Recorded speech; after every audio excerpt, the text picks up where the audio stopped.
कोटड़ी में एसटीपी पारां अॻवाननि जे सिंध मां नेकालीअ लाइ पैदल मार्च कयो वियो। एसटीपी तरफ़ां सिंध मां अॻवाननि समेत गैरकानूनी परॾहनि जी नेकाली ऐं स्टेशन रोड खां शहर जे मुख्य अलमदीना चौक ताईं पैदल मार्च करे एहतिजाजी मुज़ाहिरो कयो वियो। हुन मौक़े ते अॻवाननि यूनिस ओठो बादल नोहाणी हकीम कोहारो ऐं ॿियनि चयो त सिंध में लखे अॻवाननि जी आबादगारी सिंध जे अमुन तहज़ीब ऐं तारीख़ रिवायत ऐं सिंधियुनि जे क़ौमी वजूद लाइ ख़तरो आहे।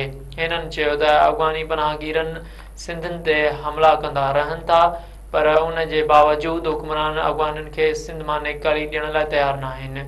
हिननि चयो त अफ़गाननि जी नेकालीअ वारा हुकूमती ऐलान बदनीयतीअ ते ॿधल आहिनि। हिन वक़्त ताईं हुकूमत कंहिं बि अफ़गानीअ खे सिंध मां नाहे कढियो।